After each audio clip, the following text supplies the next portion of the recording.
My name is Olivia Chen, and I never thought I'd be standing outside my childhood home on Christmas Eve, feeling like a stranger. The grand Victorian mansion loomed before me, its windows glowing with warm light and festive decorations, a stark contrast to the cold reception I knew awaited inside. At 32, I was the black sheep of the Miller family, or so they thought. While my younger brother Michael had followed our father's footsteps into their luxury real estate empire, I had chosen a different path. Wasting your potential, my mother would say, her voice dripping with disappointment whenever she deigned to speak to me. The irony?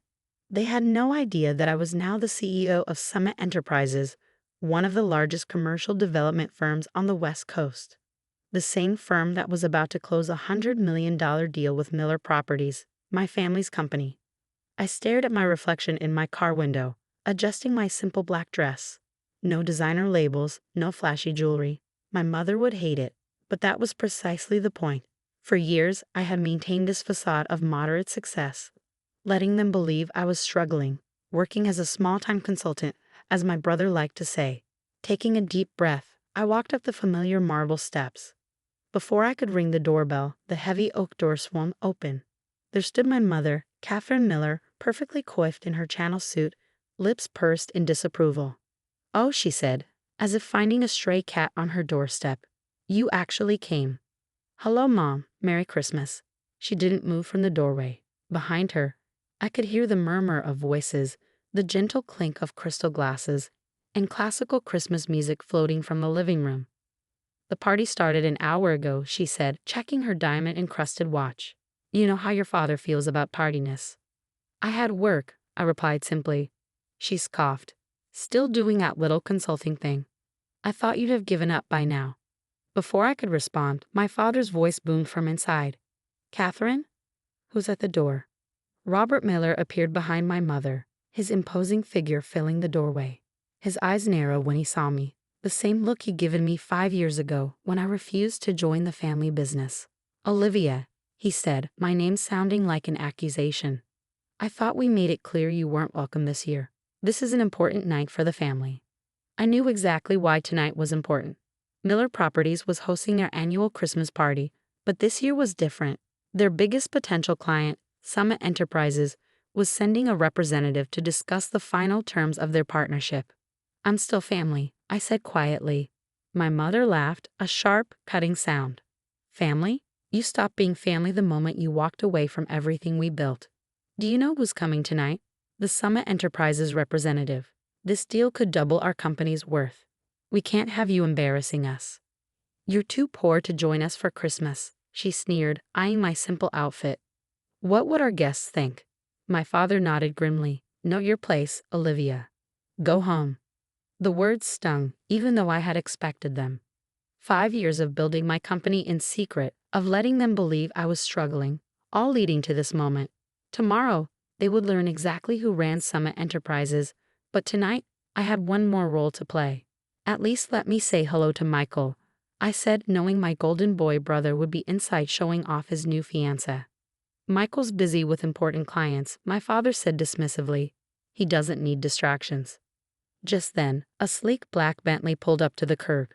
My parents' expressions immediately shifted, practiced smiles replacing their scowls. A tall man in an impeccable suit stepped out, Marcus Thompson, my chief operating officer and the representative I had sent to handle the negotiations. As Marcus approached the steps, I could see the moment my parents' faces lit up with recognition. They had met him several times during the negotiations, though they had no idea he worked for me. "Mr. and Mrs. Miller," Marcus said smoothly, then turned to me with a respectful nod. "Good evening, boss." The silence that followed was deafening. My mother's perfectly maintained smile cracked. My father's face drained of color. In that frozen moment, their carefully constructed world began to crumble. "Be boss," my mother stammered. Marcus continued as if nothing was amiss. "I hope I'm not interrupting, but I needed to confirm a few details about tomorrow's signing with Ms. Chen, the CEO of Summit Enterprises." My father gripped the doorframe for support. "CEO? But you're just a consultant." I smiled, finally letting my carefully maintained mask slip. "Actually, Dad, I own Summit Enterprises. Every property acquisition, every development deal." Every negotiation you've had with Summit over the past 5 years, that was all me. The color drained from my mother's face as the implications sank in. Their $100 million deal, the one that would save Miller Properties from its mounting debt, depended entirely on my signature. That's impossible, she whispered. Nothing's impossible, Mom. You taught me that, remember? Right before you told me I'd never amount to anything without the family name. The sound of laughter and clinking glasses drifted from inside, where the party continued unaware of the drama unfolding at the front door. My brother's voice carried above the rest, probably bragging about his role in securing the Summit deal. If they only knew. Marcus cleared his throat. Should we discuss the final terms now, Ms. Chen? Or would you prefer to handle it at tomorrow's signing? I could see the wheels turning in my parents' heads, their earlier disdain replaced by dawning horror as they realized just how badly they had miscalculated. The daughter they had just turned away from their Christmas party was actually their company's last hope for survival. Why don't we go inside? I suggested mildly. After all, it is Christmas. My mother's hand flew to her throat, fingering her pearl necklace, a nervous habit from my childhood. My father seemed to have aged 10 years in the past 5 minutes, his earlier authority crumbling like a sand castle at high tide. As I stepped past them into the warmth of the house, I couldn't help but think about how different this Christmas would be from all the others. For once, I wasn't the family disappointment they needed to hide away. I was their last chance at salvation. The grand foyer of my childhood home hadn't changed. Crystal chandeliers cast a warm glow over marble floors and antique furniture, everything perfectly arranged to showcase the Miller family's wealth and status. But tonight, something was different. I was different. As I walked into the main living room, conversation stuttered to a halt. The party guests, a mix of local business elite and family friends, turned to stare. My brother Michael stood near the fireplace, champagne in hand, his new fiancée Sarah clutching his arm. His easy smile faltered when he saw me. "What is she doing here?" he asked our parents, not bothering to lower his voice. Before they could respond, Marcus stepped forward. "Ms. Chen, shall we discuss the final points of the Summit acquisition?" The room went deadly quiet. I could see confusion rippling across faces as they processed Marcus's words. Michael's champagne glass froze halfway to his lips. "Summit acquisition," he repeated slowly. "Why are you talking to my sister about Summit?" I smiled, remembering all the times Michael had dismissed my career choices. "Because, dear brother, I'm the CEO of Summit Enterprises. Have been for the past 5 years." The champagne glass slipped from his fingers, shattering on the marble floor. Sarah's perfectly manicured hand flew to her mouth. "That's impossible," Michael sputtered. "Summit is a billion-dollar company. You're just a consultant." A consultant. Our Uncle James, a senior partner at Miller Properties, stepped forward. "The Olivia Chen who owns Summit Enterprises, the one who's been buying up prime properties across 3 states. I nodded. "The very same." Uncle James sank into a nearby chair, his face ashen. He had been one of my biggest critics when I left the family business. Now he was realizing that the little girl he had mocked had grown up to become his company's potential savior. My mother, having recovered some of her composure, tried to salvage the situation. "Well," she said, forcing a bright smile, "isn't this wonderful? Our Olivia, so successful. We always knew you had potential, darling." "Did you?" I kept my voice level. "Is that why you just tried to turn me away at the door? Why you told me I was too poor to join the family Christmas?" Her smile cracked. Several guests shifted uncomfortably. "Now, Olivia," my father started, his businessman persona taking over. "Let's not air family matters in public. Why don't we discuss this privately? Why not here?" I gestured to the room. "Everyone present is involved in the Summit deal, aren't they? They should know exactly who they're dealing with." Marcus pulled out his tablet, his expression professionally neutral. "Speaking of the deal, there are some terms we should review." Michael stepped forward, attempting to regain control. "I've been handling the Summit negotiations. Whatever you need to discuss, you can do it with me." I couldn't help but laugh. "Have you really? Tell me, brother, who did you think you were negotiating with all those times?" His face reddened as understanding dawned. Every meeting he'd attended, every proposal he'd submitted, every time he bragged about manipulating some consultant, he'd been dealing with my company's representatives. Never knowing they reported directly to me. "Those properties in Phoenix," he said slowly, "the downtown development project. The waterfront acquisitions. That was all you? Every single one. I turned to address the room. For 5 years, I've built Summit Enterprises from the ground up. No family name, no inherited connections. Just hard work and determination. The very things this family claimed I lacked. My father stepped forward, his face a mask of barely contained anger. If this is some kind of revenge plot. Revenge? I cut him off. No, Dad. This is business. Summit Enterprises is interested in acquiring Miller Properties because it's a sound investment, or it would be, with proper management. The implications of my words hung heavy in the air. Everyone in the room knew Miller Properties was struggling, that the Summit deal was their last hope for survival. The terms of the acquisition are fair, Marcus added, sliding a document across the coffee table. More than fair, considering the company's current financial situation. My father snatched up the paper, his hands shaking slightly as he read. I knew exactly what he was seeing: the mounting debt, the failed developments, the desperate need for Summit's investment. You planned this, my mother accused, her voice barely above a whisper. All these years pretending to be struggling, letting us think. Letting you think what, Mom? That I was a failure? That I couldn't succeed without the Miller name? I walked over to the fireplace, where family photos lined the mantel. You know what's interesting? There isn't a single photo of me here. Not one, because successful people only write. Michael's fiancée Sarah, ever the social climber, suddenly brightened. Olivia, darling, you simply must come to our wedding. First row, of course. Family is so important. Save it? I cut her off. 3 weeks ago, you told Michael it would be embarrassing to have me at the wedding. That my presence would bring down the tone of the event.